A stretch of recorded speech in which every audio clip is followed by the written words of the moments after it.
bukan ajang berebut wewenang.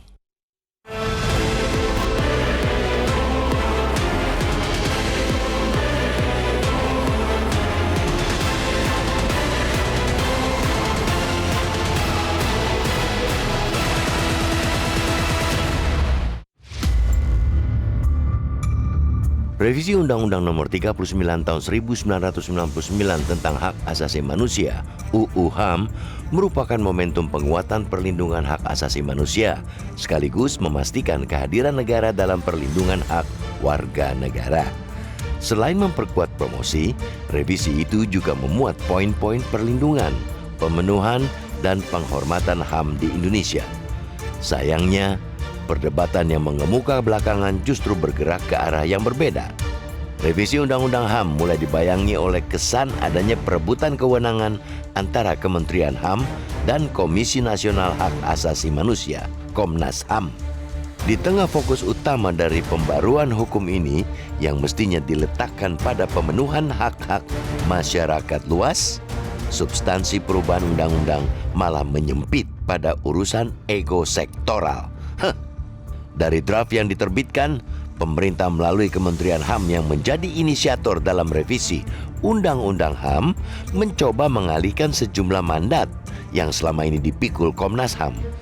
Komnas HAM tentu bereaksi atas terbitnya draft tersebut dengan menyebut revisi Undang-Undang HAM berpotensi menjadi puncak dari upaya sistematis untuk mengerdilkan dan mendelegitimasi lembaga yang lahir sebagai mandat reformasi tersebut.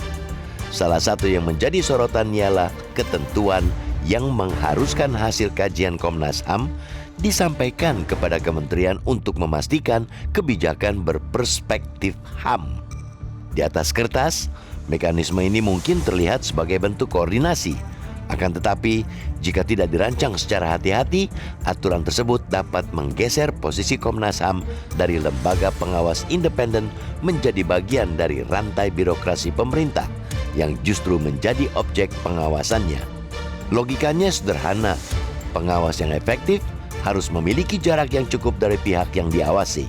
Ketika jarak itu dipersempit melalui mekanisme administratif yang berlebihan, independensi pengawasan berpotensi terkikis. Padahal salah satu alasan utama lahirnya Komnas HAM ialah untuk memberikan penilaian yang objektif dan bebas dari kepentingan politik maupun birokrasi. Kekhawatiran Komnas HAM terhadap sejumlah ketentuan dalam draft revisi Undang-Undang HAM tidak boleh dipandang sebagai sekadar upaya mempertahankan wilayah kekuasaan institusional. Yang dipertaruhkan sesungguhnya adalah independensi lembaga yang selama ini menjadi salah satu pilar pengawasan HAM di Indonesia. Lahirnya Kementerian HAM mestinya dapat saling melengkapi amanat dan kerja yang selama ini telah dilakukan oleh Komnas HAM untuk memperkuat sistem perlindungan HAM. Hubungan keduanya mestinya dibangun di atas prinsip kemitraan, bukan subordinasi. Situasi semacam ini jelas patut disayangkan, sebab ketika energi habis untuk memperdebatkan batas-batas kewenangan lembaga negara, substansi perlindungan HAM justru berisiko terpinggirkan. Padahal tantangan HAM di Indonesia masih sangat besar. Bukan cuma tantangan hari ini, melainkan juga tantangan yang barangkali akan lebih kompleks di masa mendatang. Pada akhirnya, revisi Undang-Undang HAM harus dikembalikan pada tujuan sejatinya. Bukan untuk menentukan lembaga mana yang lebih superior, melainkan untuk memastikan bahwa hak-hak warga negara terlindungi secara lebih efektif. Dengan potensi tantangan yang semakin berat ke depan, Indonesia jelas membutuhkan institusi penegakan HAM yang kuat, kredibel, dan independen. Bukan institusi yang malah sibuk berebut wewenang.